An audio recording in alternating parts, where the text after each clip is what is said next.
Hello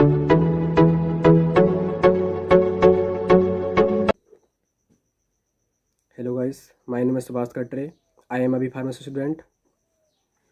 We are talking about what is the career option in B Pharmacy.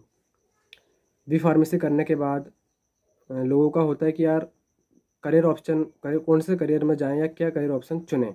तो पहला आता है अपना गवर्नमेंट जॉब। गवर्नमेंट जॉब में सोचते हैं, मतलब जो बी फार्मा स्टूडेंट होता है वो सोचता है कि यार ड्रग इंस्पेक्टर बनूँ मैं। तो गवर्नमेंट जॉब में पहले नंबर पे आता है ड्रग इंस्पेक्टर। ड्रग इंस्पेक्टर के लिए बेसिकली क्या करना होता है, कंपटीशन की तैयारी करनी होती है। अगर आप कॉम्पिटिटिव एग्ज़ाम को आप क्रैक कर लेते हैं या क्वालिफाई कर लेते हैं तो आपका फिर इंटरव्यू होता है।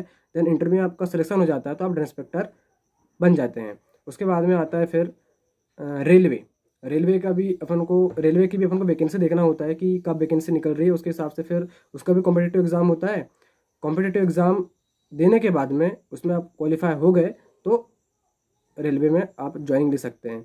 उसके बाद में अपना आता है हॉस्पिटल, आप हॉस्पिटल में ज्वाइनिंग दे सकते हैं। उसके बाद अपना आता है अपना आर्मी, आप आर्मी में जा सकते हैं। आप सबके एग्ज़ाम होते हैं कॉम्पिटिटिव एग्ज़ाम, उनको आप क्वालिफाई कर लेते हैं तो आपका सिलेक्शन हो जाता है। उसके बाद में आप नेवी में जा सकते हैं। नेवी के बाद में फिर एयरफोर्स होता है, एयरफोर्स में आप जा सकते हैं। तो ये कुछ करियर ऑप्शन है गवर्नमेंट के। उसके बाद अगर आपका गवर्नमेंट मान के चलो नहीं होता है तो फिर नॉन गवर्नमेंट के ऑप्शन बचते हैं। नॉन गवर्नमेंट में क्या क्या है, नॉन गवर्नमेंट में जाता है फार्मास्यूटिकल इंडस्ट्री। फार्मास्यूटिकल इंडस्ट्री में क्या क्या क्या होता है, quality control and quality insurance department होता है। अगर इस डिपार्टमेंट में आपको जाना है जहाँ पर ड्रग्स बनती हैं बेसिकली, तो अगर इस डिपार्टमेंट में जाना है तो आप एम फार्मा करके जाइए। बिकॉज अगर एम फार्मा आप नहीं करेंगे तो यहाँ पर आपके ग्रोथ के चांस बहुत ज़्यादा कम रहते हैं। तो एम फार्मा करिए आप और इसमें आप ट्राई करिए और आप जाइए। सो इस फिर R&D डिपार्टमेंट होता है इसमें, प्रोडक्शन डिपार्टमेंट में R&D। ADL का फुल फॉर्म होता है एनालिटिकल ड्रग लेबोरेटरीज। सो आप इसमें जा सकते हैं। इसमें तो एम फार्मा करके ही आप जाइए। अगर आपका एम फार्मा कम्प्लीट नहीं है तो इसमें आपके ग्रोथ के चांस बहुत कम रहते हैं और आपकी बहुत सैलरी बहुत कम रहेगी। अगर आप एम फार्मा कर गए हैं तो आपको वो सोचते हैं कि आपको नॉलेज बहुत ज़्यादा है तो आपको हायर मतलब सैलरी मिल जाती है। सो उसके बाद आता है अपना बिजनेस। फार्मास्यूटिकल कंपनी में आप जा सकते हैं। तो फार्मास्यूटिकल कंपनी में क्या होता है, आपके पास अगर फंड है तो आप खुद की अपनी फार्मास्यूटिकल मार्केटिंग कंपनी स्टार्ट कर सकते हैं। नहीं तो फिर जिसने फार्मास्यूटिकल कंपनी जिसने स्टार्ट की है, आप एज अ मेडिकल रिप्रेजेंटेटिव काम कर सकते हैं उसी कंपनियों में। मेडिकल रिप्रेजेंटेटिव काम क्या होता है, MR उनका काम होता है, उनका कस्टमर डॉक्टर होता है। वो डॉक्टर उसे डिस्कस करते हैं, रिटेलिंग करते हैं। देन जो प्रोडक्ट होता है फार्मास्यूटिकल मार्केटिंग कंपनी का जो प्रोडक्ट होता है उसको वो सेलिंग का काम करते हैं।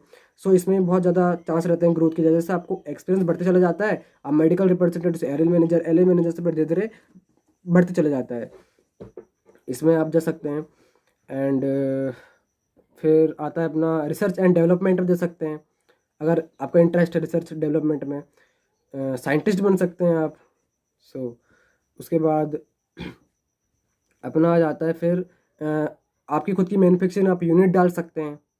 मैन्युफैक्चरिंग यूनिट बी फार्मेसी के बाद आपको लाइसेंस आप बना सकते हैं। या फिर अपना मेडिकल स्टोर तो है ही।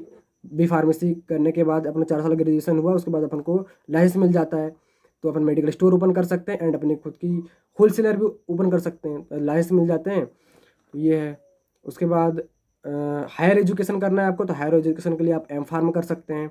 एम फार्मा में क्या क्या होता है, एम फार्मा एम फार्मा करने के लिए आपको जीपेट एग्ज़ाम होता है बी फार्मेसी के बाद। जैसे बी फार्मेसी आपका 4 साल का ग्रेजुएशन कंप्लीट हुआ, देन सडनली आप कॉम्पिटिटिव एग्ज़ाम होता है जीपेट। जीपेट में आप क्वालिफाई कर जाओगे तो आपको गवर्नमेंट द्वारा 12,000 या अप्रोक्सीमेट कुछ अमाउंट मिलता है आपको, जिससे आपका 2 ईयर्स का फार्मा हो जाता है। तो आप ये कर सकते हैं। उसके बाद एम फार्म के बाद अगर आपको PhD करना है तो आप PhD भी कर सकते हैं, है ना। PhD के बाद अगर आपको उसके बाद अगर आपको नाम के अगर डॉक्टर लगाना है तो आप फार्मा D करके वो कर सकते हैं आप। ये चीज़ है। अगर आपको कॉलेज में अगर आपको पढ़ाने का शौक है तो आप एम फार्मा करिए और आपके लिए टीचिंग का ऑप्शन खुल जाता है। आप PhD के बाद आप एज अ कॉलेज में प्रोफेसर ज्वाइन ले सकते हैं। सो ये करियर ऑप्शन है। अ, उसके बाद में तो हो गया और क्या, बस यही है। Thank you. मैंने डिस्क्रिप्शन में अपने चैनल का लिंक डाला हुआ है, इंस्टाग्राम, फेसबुक, ट्विटर। आप प्लीज़ गाइस फॉलो करिए। Thank you.